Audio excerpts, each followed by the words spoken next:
welcome to another episode of Touring the AFC South. I am your host, Mike Patton, and on this episode, the draft is 2 days away, so I really wanted to bring someone on that knows the ins and outs, not only the people that are the big time prospects, but the ones that you need to know that might not be on the with the bright lights and all those things.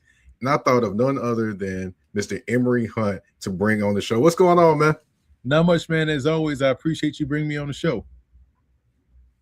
Yes, sir. Yes, sir. And before we get into everything, I just want to talk about, everyone heard me kind of give you the introduction, but, I want you to kind of talk about your game plan, your guide, your draft guide, and what all you put into that in terms of, breaking down different players and just all the things they can do. Well, it's the best draft guide out there. You have over 1,200 individual Amen. scout reports, and so we go deep. I'm talking about prospects from the Power Five to prospects from Canadian colleges. We break it all down, and it's a full color PDF. And if we put these out in 2020, and if someone purchased my guide every year from 2020 to now, right now they would have over 6,600 individual scout reports at their disposal. So you have a pretty good gauge on everyone around the NFL, other teams, depth chart, CFL, UFL, you name it. We covered a lot of prospects, and this year is no different. We go to all 9 All-Star games, so I'm always boots on the ground or ASICs on the ground, so to speak, and that's how we come up with all of these prospects. And it's a fun thing to do because it's it gives you a great idea of the depth of each and every draft class. And just cool to watch like a lot of film and just see how many great players you have around the country. People can go get that at footballgameplan.com/2026 draft guide. Yes, sir. Yes, sir. I'm definitely going to put that in all the social medias as well, so that way people can go find that, get that, soak it in, and folks, I want to also point this out. It's not just for the draft; it's for during the season as well, so you can get familiar with players and what they can do and can't do, and all where they came from all those different things as well. Emory does a excellent job at that. I need you to go get that. I need you to go get that out. How can they go get that again, Emory? Footballgameplan.com/2026 draft guide. And I'm so glad you brought that up because that's so true. We know how rosters get transient during the preseason and also during the regular season. When you sign someone, you're like, man, who's this guy we just signed? Boom, I'm pretty sure I have a scout report on him. Right. Exactly.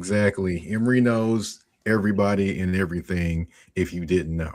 But of course, we're going to get to the show a little bit. Of course, I had mentioned to you last time about, I talked to you about coming on the show. But, in between that time and now, Dexter Lawrence got traded, which, some Giants fans were kind of thinking, he's just posturing for a new contract. I kind of was getting the feeling he really wanted out of there because they really weren't going to give him what he wanted. And sure enough, he gets traded to the Cincinnati Bengals for the number 10 pick in the draft as well.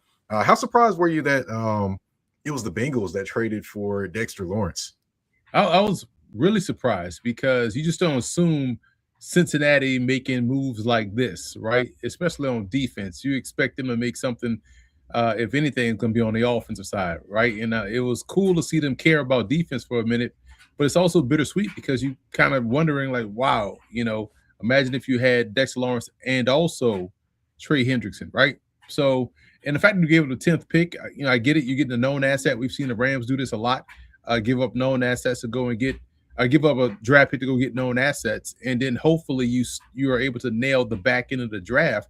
If the Bengals can do that, this is a great move for them. It also helps strengthen them on the interior. So I was shocked that the Bengals made the move, but also shocked that the Giants couldn't come to some sort of agreement with Dexter Lawrence because, man, they were on the verge of building what looked to be a ferocious defense with this potential, 5th pick. But now, hey, you still have a chance to do that because you got the 5th, the 10th, and you still have a high pick in the 2nd round.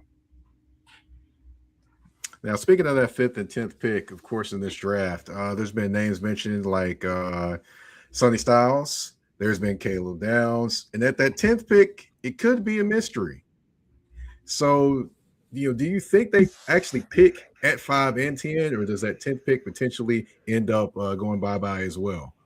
Oh, that's a possibility, but I feel like they'll pick 5 and 10, and they have a chance to get both those guys you mentioned. If we're being completely honest, uh, Sonny Styles could potentially be there, and Downs could potentially be there at 10. And if they come away with both of those guys, then you add maybe a Christian Miller in round two.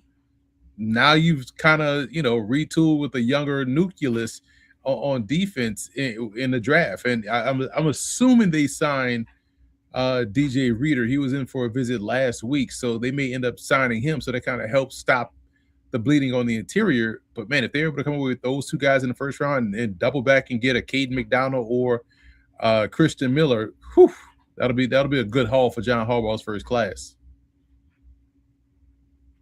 Now, for those that aren't familiar with a Christian Miller or the other gentleman that you mentioned, can you kind of give them a little bit of insight to those players and what they do?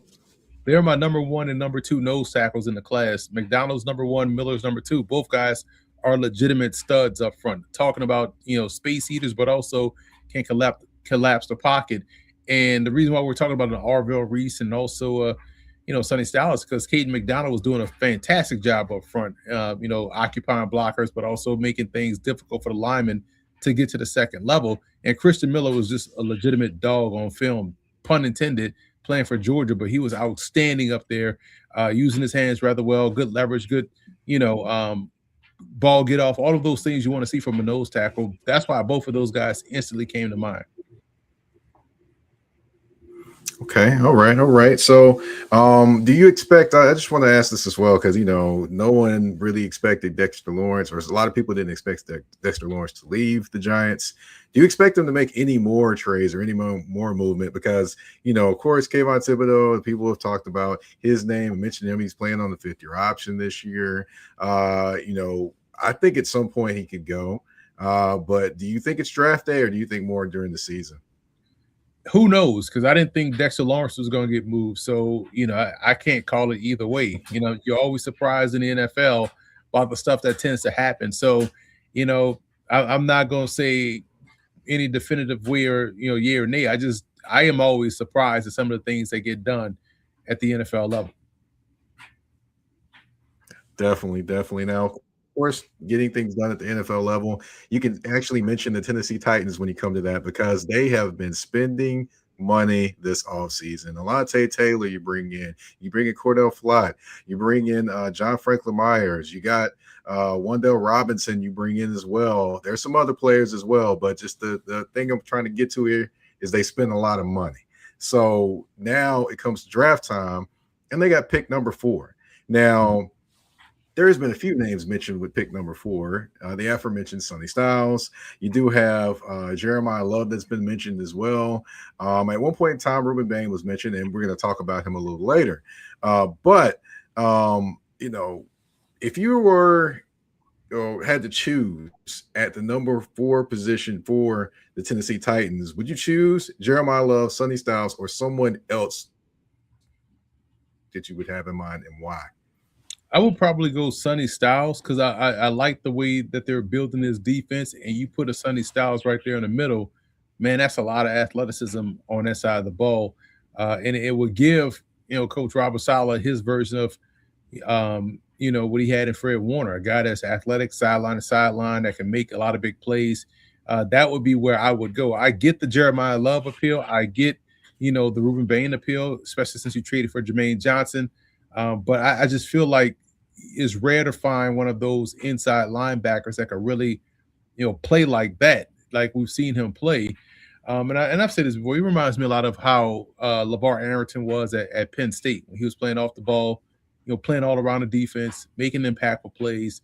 I would lean that way. I kind of like what y'all did last year. I say y'all in Tennessee. Tennessee did last year in terms of the run game with Pollard and also Spears. So even though Love is a better back, but also Love would have been my number 1 back in last year's draft, I just feel like that would be a nice to have and not a need to have. And I would rather them go either offensive line or go somewhere on defense, i.e. inside linebacker. All right. So let's just say they do pick Jeremiah Love at number 4. It's just a hypothetical here. Where do you think they go next? Do you think they take an additional wide receiver some point, or a linebacker or edge rusher next, or would you say they probably would still need to go to that linebacker spot next there? Because to me, of course, you have the guy from Tennessee. God, can I remember his name right now? Big guy, Chris Brazzell. You have Mhm. Brazzell from Tennessee. You have the linebacker spot. You have a few linebackers out there that may slide to that second round as well, because the Titans are at the early part of the second round. And you do have a few edge rushers as well. So if you were the Titans and they did pick Jeremiah Love, which direction would you go in terms of picking a player there?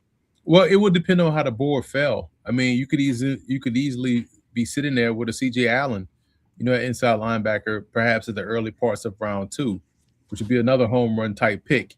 You could look at, wide receiver. If it depends on what I like about the receiving core, it's about pairing what you don't have. You have a slot guy in Wandale Robinson, who's also kind of a slot plus in terms of being a possession guy. We saw him rack up completions, for the New York Giants under Brian Daboll, who's not an OC. Calvin Ridley's getting up there in age, so you need someone that can stretch vertical down the field. Insert a Chris Brazzell. That could be one of those options. Or if you want to wait a little bit more, someone like J. Michael Sturdivant out of Florida is another really good player. I think he's phenomenal. He has great speed, great vertical speed. And so if you want to go that route, I believe that's a good option as well. Okay. All right. All right. So, what do you believe? What position do you believe is, the type position, the solid draft position that they need that no one's talking about in terms of Tennessee? Well, defensive line, because if you're going to go for a hybrid 3-4-4-3 front, you want to need some versatile pieces up front. So defensive line, you're always trying to get depth. I know in the offseason they bring in Jordan Elliott. They got Solomon Thomas, guys that have worked with them in the scheme before. They went ahead and got Jacob Martin. But if they can get someone that can rush the passer, in addition to Jermaine Johnson coming off the edge, that's always going to be a plus. Or on the interior, I know when we talk about, you know, John Franklin Myers replacing a Tavondre Sweat that went out. Um, do you go big nose tackle again? Do you find someone like a Christian Miller, like I mentioned, or do you try to find, maybe a Dominic Orange in round two, or a Caleb Banks if he falls out of the first round? Those are some other options. I wouldn't be so quick to move off defensive line if I'm the Titans. Okay, yeah, fair point. Because you look at Robert Sala's defense, and the biggest thing there is he has depth up front in a lot of those, and he has that middle linebacker. So you definitely hit on a couple points that would make his defense what he wants it to be. Moving over to the Colts and the Jaguars, of course. Both of these teams are maneuvering with no first round pick. Of course, the Jaguars traded theirs last year for Travis Hunter to move up to get Travis Hunter, and the Colts traded theirs during the season when they kind of went all in. Getting Sauce Gardner kind of didn't work out for the Colts. The Jaguars looking in a better position kind of currently right now, in my opinion. But we're going to stick with the Colts. Of course, they have questions to be answered. One of them is a wide receiver position. Of course, they signed Alec Pierce to a gigantic deal. They let go golly, don't forget names. They let go of Michael Pittman Jr. There we go. They let go of Michael Pittman Jr., traded him to the Pittsburgh Steelers, signed Westbrook Kenny from the Dolphins, and they have Josh Downs, who's going into the last year of his contract. So how soon do you kind of expect them to kind of dive into that wide receiver draft? Because I certainly expect them that to be one of their priorities. But, am I wrong to think that they should be diving into that really, really early with their picks? I feel like for you talking about Indianapolis or Jacksonville? Yes. Indianapolis. I feel like for them, it's about um, offensive line depth. We saw them sort of kind of have some issues last year when things started to, weaken a little bit. Um, the line wasn't blocking as well as they were earlier in the year. We saw pressure get on the inside. So I would say always, as much as people complain about offensive line, depth is always going to be key. So and this is a really, every draft I tend to break down, I feel like it's a really good draft. So for me, if you see offensive line help ready to go, get those guys right now, because at the end of the day, when it's week 9, week 10, and you're beat up front, and I don't want to hear no one complaining about, oh, you can't find guys like this. They don't grow on trees. Well, you have a chance to get them cheap and inexpensive. But to your point, receiver is also another area. They got a bunch of guys that are good core special teamers. Um, but and Josh Downs has been good, but you kind of want him to stay healthy. I know they would probably prefer to get a bigger body guy that can fly. Trey Lance, Trey Lance's brother, Bryce Lance, would be a good fit here. I know he's an older prospect at 25 years old, 24, 25, but hey, he's another one of 6'3", 205 that can really get down the field. I talked about J. Michael Sturdivant. He's another one. Ted Hurst early, would be a good fit for them. Another one that has height and it can really go. So I can see why you would say that because of who they have currently and what they've dealt with injuries and what that depth chart looks like. Definitely is going to be something to watch. Another thing to watch, of course, the Jaguars, they weren't very active in free agency. Maybe signed Chris Rodriguez is the guy that they signed from Washington to replace Travis Etienne, by the way, not Right. Etienne. But they definitely are looking yeah. They definitely are looking to kind of maybe in the draft to grab some guys and maybe get some vets to kind of fill out the needs for their team. What are some needs that you see for this Jaguars team, just looking at them from the outside looking in? I would still say running back. I know they're high on Bashal Tootin, LaQuint Allen, did some good things last year as a rookie. But they still need a dude that you fear. Achan was a guy you feared because he had that acceleration, that speed, that burst, and it really helped their offense, play up tempo and really play fast. So if they could find someone like a Mike Washington out of Arkansas who has some of that Amon Green like ability to really hit the home run, break a couple tackles, a physical back, I feel like that's an area where they can go. I would also look at defense. You lose linebacker, but you could. Do they have a lot of confidence? I think they should, and they probably will, which is why they felt free to let Lloyd go. And Jack Kaiser, whom they drafted last year out of Notre Dame, I was a big fan of him. We'll see if that's the plan, or if they try to go somewhere else in the draft, or do they go, cornerback? Travis Hunter's coming back. Do you want to? How healthy he's going to be right out the gate? Do you want to ease him in slowly? They still need another guy. Jordan Lewis is a good player, but he's up there in age. I know they drafted Jarian Jones out of Florida State a couple seasons ago. Where's his progress? So, there's always areas where you can kind of get better and make a move. I know they just traded for Aro from the Falcons. So, do you still add another guy defensively on the interior at defensive tackle depth-wise is another place where I feel like they will, try to attack.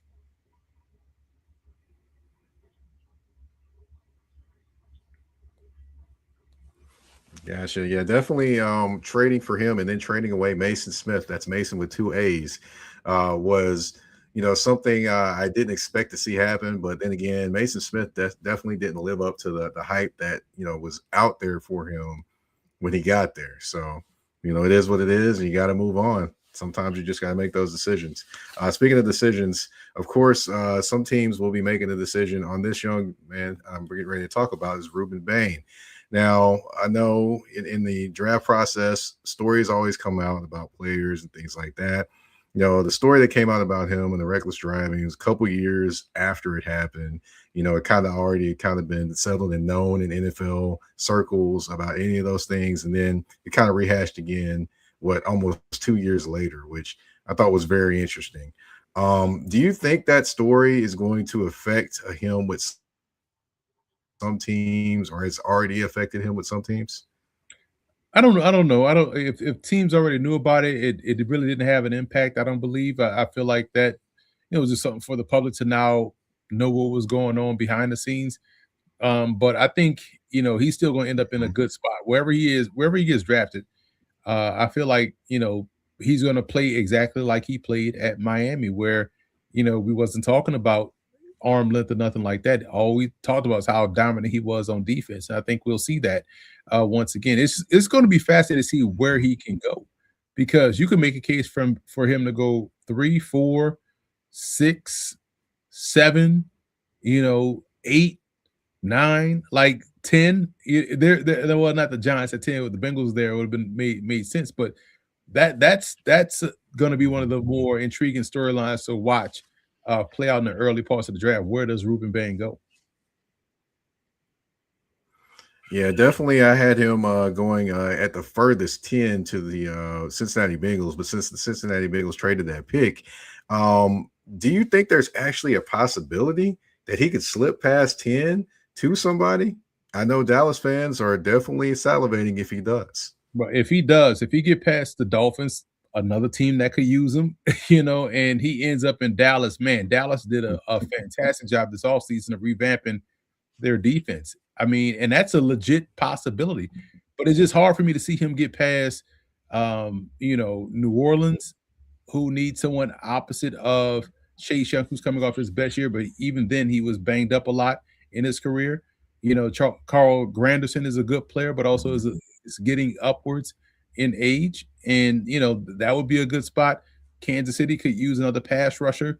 They flamed out in the first round pick 3 years ago with Felix Anduke Uzama. So that's another one that could use. Miami, we just talked about, but boy, Dallas sitting right there. And it would be interesting to see if Dallas moves up a few spots to go get him if they feel like he's falling. But again, you talk about Tennessee, you talk about, Cleveland could surprise and take quote unquote best player available at 6. Washington needs a pass rusher. They brought Caleb on Chason in on a 1-year deal.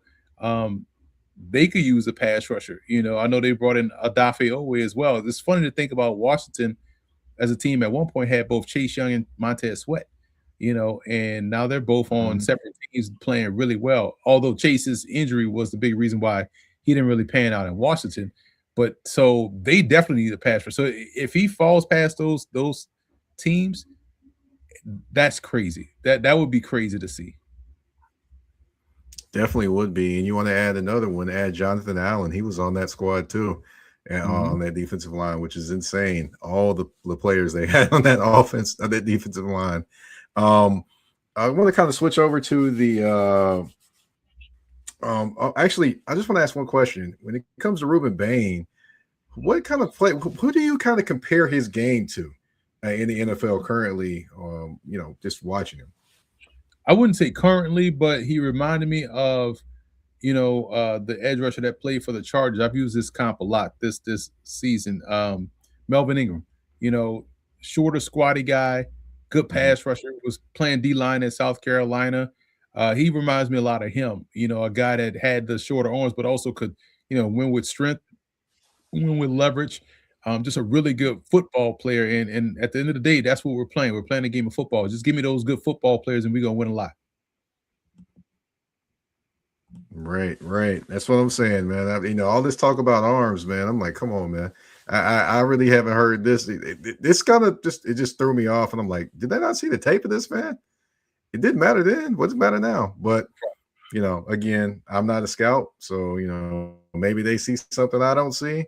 But kind of moving over to the Texans. The Texans, of course, they had a solid defense. Of course, now I'm being modest saying solid. They were one of the best defenses in football, and they gave offensive coordinators nightmares. But I could see them potentially adding to that interior defensive line or at linebacker potentially. Looking at it, Azeez Al-Shire is going into last year of his deal. You got Henry Tua there. You had Christian Harris, but he moved over and signed with the Atlanta Falcons, and he could stay healthy anyway. You have EJ Speed there, but you could use a younger player to throw in that rotation. Do you see them kind of diving more into the interior defensive line, offensive line, and then kind of more linebacker, even though they are kind of stacked defensively still? I feel like it goes in that order. Linebacker, if a talented player is there, they feel like they can get the most out of CJ Allen or take a swing at Anthony Hill and let him develop before, stepping in there and being a guy. And offensive line. I mean, I feel like we've seen so many people leave the Texans offensive line starters, and yet they bring in Braden Smith, which was a good, acquisition. They bring in Wyatt Teller. But I feel like you still want to, pump that offensive line up. I think that would, if depending on who falls, You may even see a situation where you get a Caden Proctor surprise folks to go to Houston. That's another one that kind of fits their MO of what they want to build up front because they got to get the protection correct.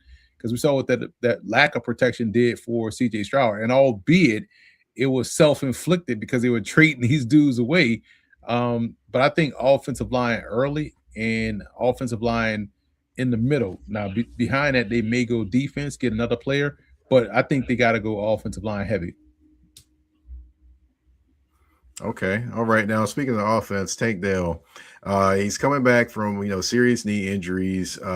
He is a guy that was a safety net for CJ Stroud when he was out there, and also made explosive plays happen.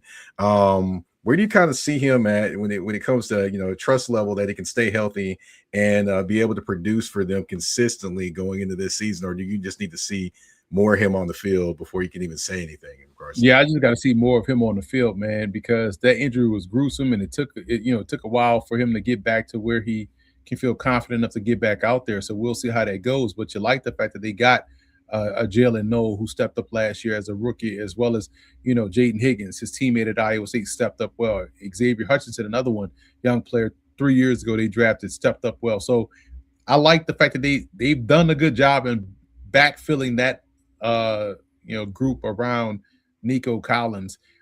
So that way you can kind of bring along, Tank Dell slowly. You don't have to feel like you need him right now to play, and he's out there not even 100%. So you could kind of continue to work, behind the scenes with him until he gets, fully healthy. He feels confident to be that game breaker he was, before the injury. Yeah, one thing I will say about the Houston Texans, they definitely must have some scouts that always know the route to go to Iowa State. I Right. mean, jeez, got what, three wide receivers from Iowa State on the same team. Go figure. You mentioned about the offensive linemen and trying to build depth there. About if you were the Houston Texans, would three offensive linemen be too much, or that be right on the money for what you need? That'd be right on the money, man, because you want to have, you look at the depth chart I'm looking at right now. Ariante Issery, they drafted last year in the second round. You drafted Blake Fisher 2 years ago. Hmm. Jared Patterson, you drafted 3 years ago. Everyone else you kind of brought in via free agency. So you kind of want to, bring in some of your younger players and develop those guys too, your own homegrown talent. So it wouldn't surprise me to see them go, like you said, 3 times back to that offensive line well, just kind of keep those guys in tow because you got Trent Brown, who's an aging player. Wyatt Teller is an aging player. So I feel like that's where you kind of want to lean heavy on, especially if you saw what happened when you don't have the protection. Hmm. Definitely, you're right. You're right. Now, of course, last thing I want to ask you about, of course, since your expertise is breaking down not only the draft but players and lesser known players that people might not know of. What's a player that's kind of maybe a prospect that you feel people are overlooking right now that could be an instant hit or could be a really, really good addition to any team in the NFL? I would say Eric Hunter, man, out of Morgan State. I've called a lot of his games at Morgan State and watch him just grow, blossom into this terrific football player. 6'3", 230, 4.4 speed, legit 4.4 speed. Ran that at the HBCU showcase, I want to say 3 weeks ago at the Washington Commanders facility. And that just was the icing on the top of the cake for the January circuit he did because he had a great American Bowl All-Star game. He had a great HBCU Legacy Bowl All-Star game performance. So he was building in the right direction on top of what he did at the HBCU Showcase Combine. And you talk about someone that was a dog for Morgan State on defense. We saw a player last year in Elijah Williams. I thought he was going to get drafted, but he ended up signing right after the draft with the Minnesota Vikings. Made the 53, played a lot, and is in line probably to start this year along that defensive line. Hunter was the second best defensive player on that football team when Elijah Williams was there. So now this past season, he became the first. Everybody was looking for where 40 was, where E40 when they came in and was playing against that Morgan State defense. So I love the fact that he's done a great job this offseason matching up against a higher level of competition, and he checked the boxes athletically. All right. And one other question I got for you. What prospect do you feel is maybe a little higher rated than you think he should be? Well, that's difficult for me to answer. But I would, if I had to give an answer, it would be probably, Emmanuel McNeil Warren, the safety from Toledo. I feel like he's more of a second round player with good upside, more so than a first round player. Because I feel like the first round talk has come about because of the combine workout. But the tape to me says, he's more like Deshaun Golson, who's a fantastic football player. But he grew into that. He developed into that. And I think that's where Emmanuel McNeil Warren can become. So round 2 would be where I feel like he should go, as opposed to going in round 1, because round 1 comes with expectations. Gotcha. You're right. You're right. And of course, Lou Man has been in the comments, blowing the comments up. He did say this about the Texans. He said he's got 4 offensive linemen in his mock going to the Texans. That's about right, man. Like that. That's all you on a good that they need. Yeah, they definitely do. They definitely do. And we reached the end of the show.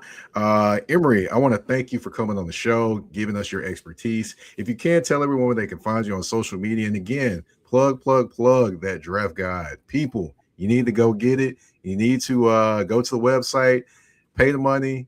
It'll pay off. Trust me, it'll pay off. But go ahead, Emory. Right. Because you reference it all the time when something goes down in the NFL. And it helps you game plan for the upcoming opponent too. So you can go get that at footballgameplan.com/2026 draft guide. It's cheaper than gas. It's the best investment you can make. On top of the fact that you can follow me on social media at FBallGamePlan. You'll see me on CBS Sports HQ Thursday, Friday, and Saturday talking about the NFL draft. Yes, sir. Yes, sir. Indeed. Thank you, Emory. Of course, for those that don't know, I'm the host of the show, Mike Patton. You can find me on the artist formerly known as Twitter at Mike Patton 82. That's MikePatton 82. You can also find me on Blue Sky, same thing. Instagram and Threads, you can find me there at that's THA, not THE _general_MP. Of course, touring the AFC South, you can find on all listening platforms, whether it be Spotify, Apple Podcasts, iHeartRadio, Amazon Music, you name it, we are there. And we're also on the Mike Patton Network on YouTube. I want to thank you all for tuning in to this episode of Touring the AFC South. We're out. Peace.